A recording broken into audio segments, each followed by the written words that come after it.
All right, so those of you who are in the class who did not do the leap year program or were looking for another way to do it or whatever, all right, I'm going to go through that right now.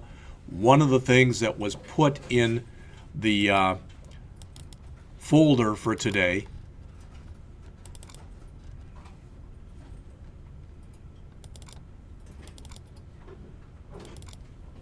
so the 1028 folder, there's a homework 02, so I'm going to just copy that one. I'll just start brand new. I hope I don't have a homework 02. There it is. All right, so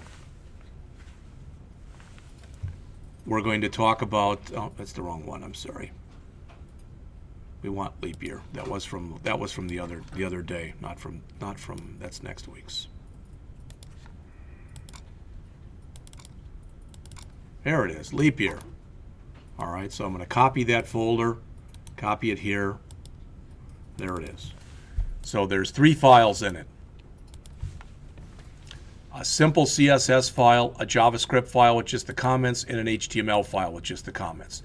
If I run the HTML file right now, literally it just looks like that. That's it. All right, so let's write the code to do that. So let's look at the comments that are in here.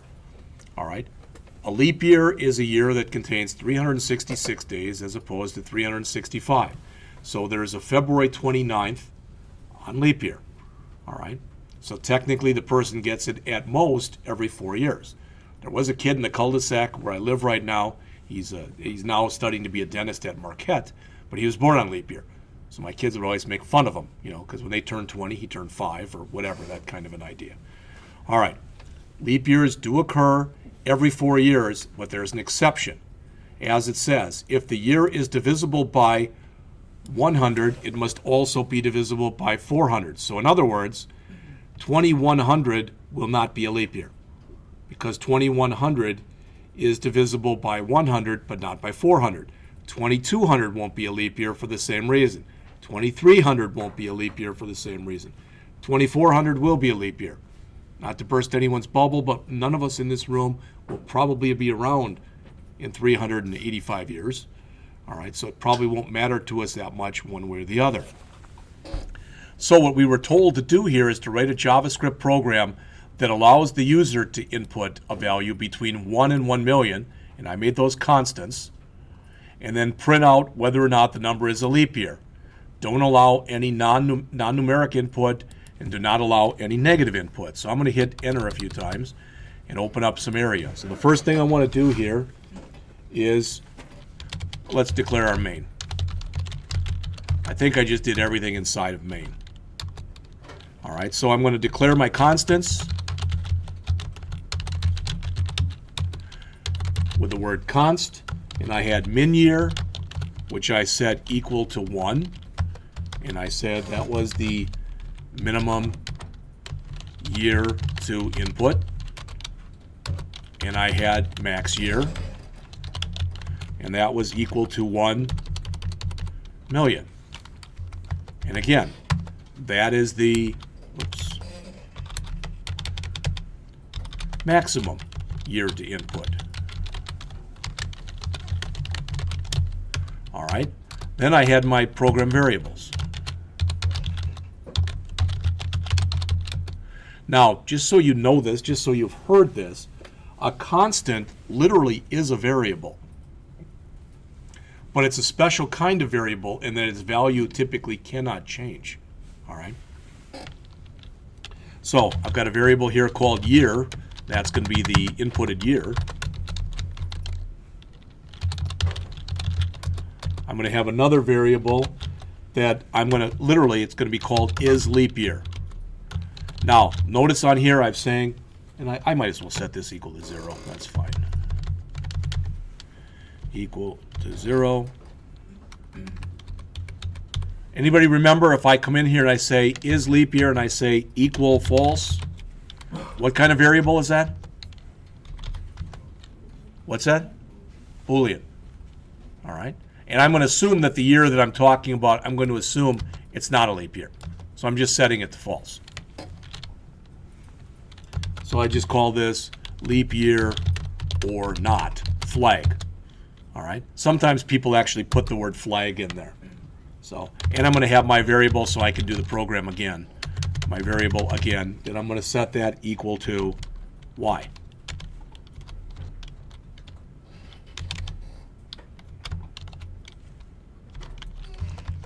All right. Again, that'll be my program continue variable.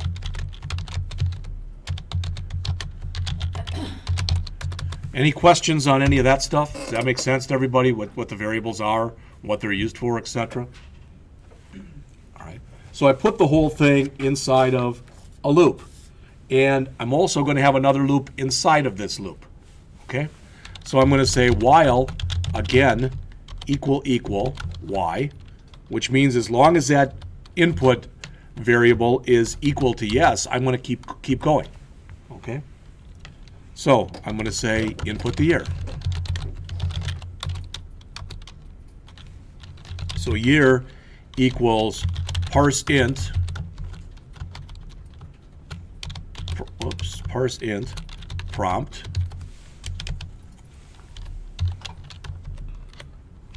please enter a year 1 through 1 million.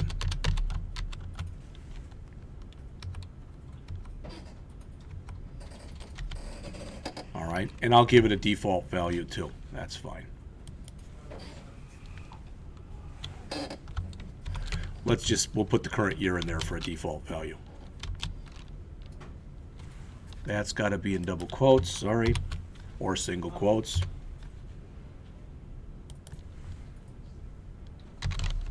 And we'll put in there just the current year, 2015.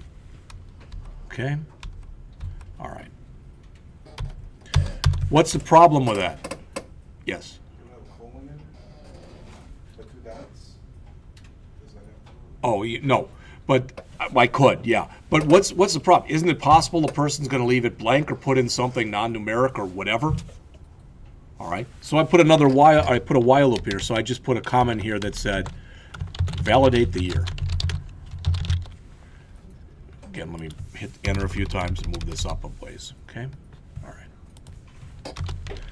So I said in here, while the year, while is NaN, year, which means it's not numeric, or the year is less than our min year, or that year is greater than our max year. Now think about what each one of these things mean.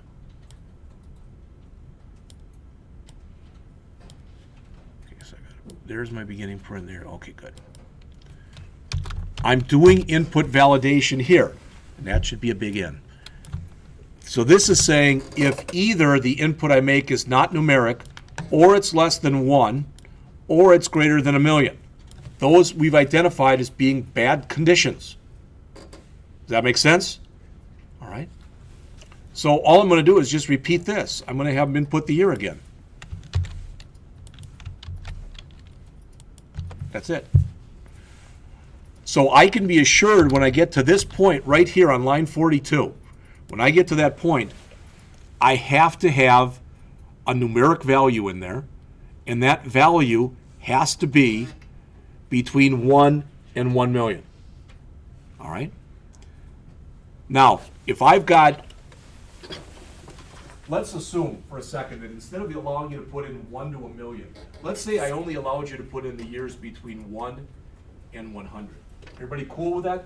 So let's just pretend that was the only input you could put in, were those 100 inputs, okay? Am I going to have more leap years or more non-leap years?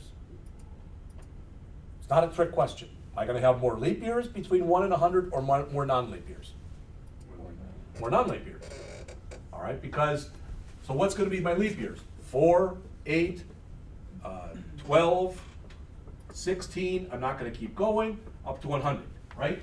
So I'm going to have 24, 25 of those, which means I'm going to have about 74, 75, 76 that aren't. How can I check real simply to see whether or not those other ones are not leap years? What's the simplest check I can make? And you should know this because it's not a hard check. Divide by 4 and check for what? I mean, that's the right idea, but you're only partway there. Modular. I want to do a modulo by 4, and if it's equal to 0, it's a leap year. If it's not equal to 0, it's not a leap year. So what I can do is I can make one check at the top to throw out 75% of the years.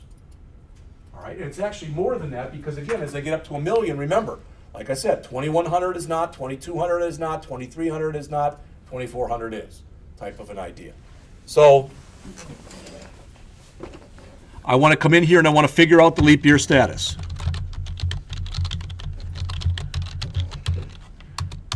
So the first thing, if I come in here, if I say year modulo 4, if it's not equal to 0,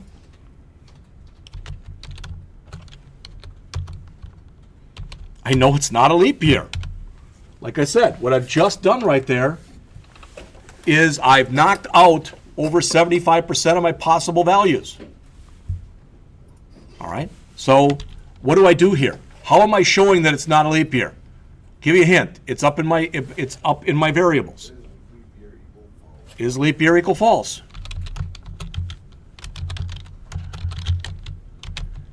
Now, we've already set it equal to false up above, so you can say, well, why did you even change it? I'm not taking any chances. This is only setting it at the top of the program.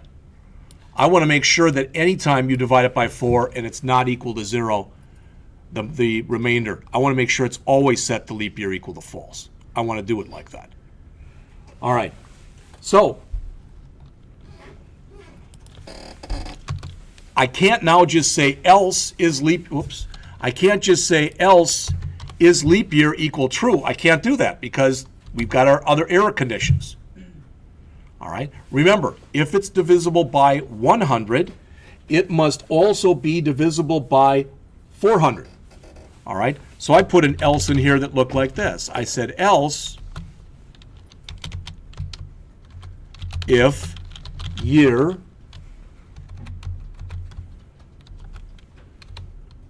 and it's what I just read to you or said to you. I said else if the year modulo 100 is equal to 0 and the year modulo 400 is not equal to 0, we've got our second case. That's also this. Does that make sense? I could have combined those into I could have come in here and combined this condition and this condition into one, and you could make a case and say, I should have done that. All right. But to me, it reads much easier like this. All right. So I'm going to steal the code that I've got here.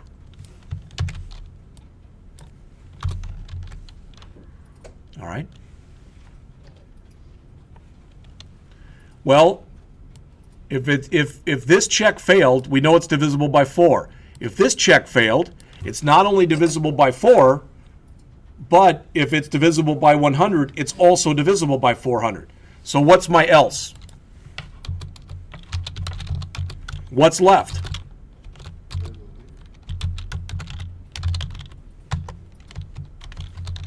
It's a leap year.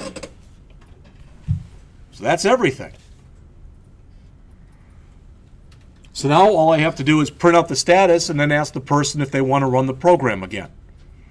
All right. So I'm going to print out the leap year status.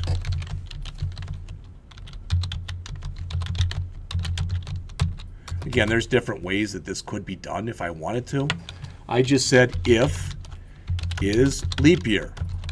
Remember, this code that I just put right there, that line on line 59, this is a shortcut for saying if is leap year equal true. That's the same thing. So if it is a leap year, I just put an alert in that said the year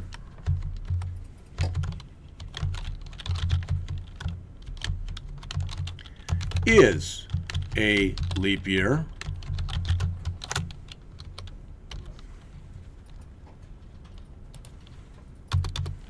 Else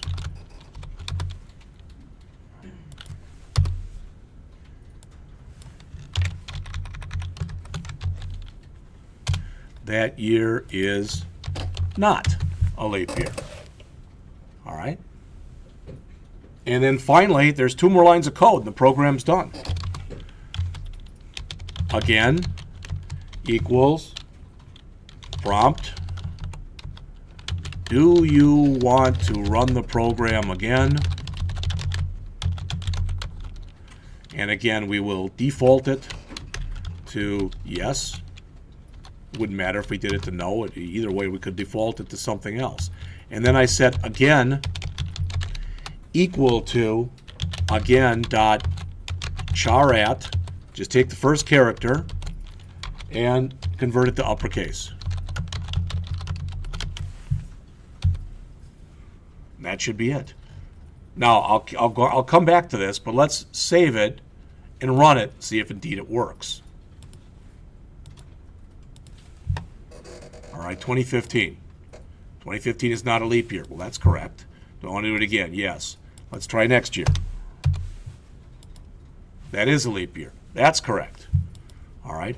Let's try something that we know shouldn't be a leap year, 2100. And it says it's not. All right, let's try 2400, which should be a leap year. All right. So you can see that at least it appears as though it's working. All right. Now, I'd have to come up with my own test set in here. And also what I should have tested is, how about a negative number? It just came back and asked you to re-enter. How about a number greater than 1,000,000? Again, it comes back and asks you to re-enter. How about something that's non-numeric? It again comes back and asks you to re-enter. So it appears as though, all right, with just running 5 or 6 different years that were and were not leap years and trying to check our boundaries and to try to check the alphanumeric, it appears as though this works. All right. And it lets us quit the way that we would want to quit. So again, if we look at this, there's not a lot of code here. Starts on line 19, goes up to line 72. So about 50 lines of code, a little bit more. But again, in those 50 lines of code, there's 5 or 6 blank lines, and there's 5 or 6 lines of comments. So there's about 40 lines. Okay. The only other thing I want to mention to you, and I want to show you this, I'll put this up so if you didn't type it all in, etc. But I'm going to grab all this, copy it to the clipboard, and I'm going to go in here to jsbin.com. All right, I'm going to come over to the JavaScript. I'm going to close the HTML, open up the JavaScript, come in here, stretch that out a bit, paste it in. I will need to come in here and say main. I'll need to call main. And it comes up and it shows me 6 warnings. So notice what they are. Remember, with const, the system gets confused. Some older browsers don't recognize const. So that's what those 2 are. Line 18, exiting potential loop. So it says it would be possible that this particular while loop could result in an infinite loop. All right. I don't know how that would happen, but I'm sure if I thought about it long enough, you could come up with a way. Lastly, what they're telling me on this line here, on this line, where I'm checking this, it should, instead of saying exclamation point equals, it should say exclamation point equal, because that's the safer way of checking. And I could have also checked here with a double equals and here with another equals. So that cut it down to those 3 lines. If I went back and changed my word const to the word var here and here, now the only thing that's left is that potential infinite loop.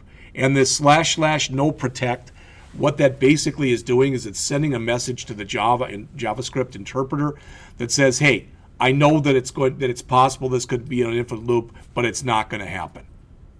All right. All I'm trying to tell you is I ran it under HTML and it ran just fine. Didn't show me any errors, didn't show me anything. All right. But sometimes what I like to do is take it and put it under JSBin, or grab the code and find that JavaScript runner, all right, and throw it under there.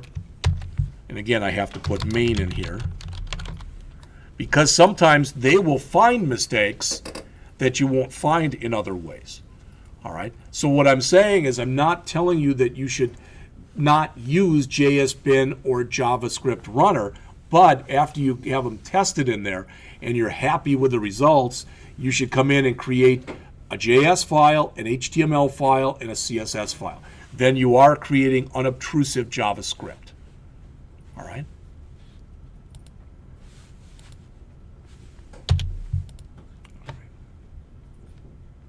So I can leave this up if people need it. So I'll leave that up there for a bit, and then I'll go and I'll move it down a little bit if anybody wants to copy that. Are there any questions on the program? Is there anything that's in there that doesn't make sense? Again, what I'll do next week on Monday is I'll have copies out there again. There were 2 problems that you were supposed to do for the second homework. Second homework was due last weekend. All right, there were 2 problems to do. The first one, I gave you the code for. And the second one, the other one, that regular calculator, we'll do that as a class next Monday. All right, remember for the first assignment, that those of you, anybody who's behind, there were 4 programs. 2 of them, one of them I just gave you the code, and one we did as a class. The hard copies of both those are back there, all right, right past where John is. Okay, so if you need those, please take those. And you've got up till 2 weeks from today to get this one done. And finally, if you turn in the first assignment, let's say Roger turned it in and got a 40. He didn't, but let's say he did. He's got 2 weeks. If he turns it in, and if it's all correct now, I give him half of the points back that he lost. All right? And remember, those of you who are doing this because you haven't done the assignment period, you're not going to be eligible for 100%, but you can at least get a C on the homework. Was there anything that I thought you reminded me of something the other day, but I don't remember what it was. You don't remember either? Okay. All right. Has everybody got what's on the screen? Would you like me to move it up? I don't know if people want it or don't want it, but like I said, I'm trying to set it up because I don't want anyone to fail this class. Whether you plan on going on and taking additional classes or not, it matters, but that's not what's important here. I just want everybody in the class to be able to have the ability to pass.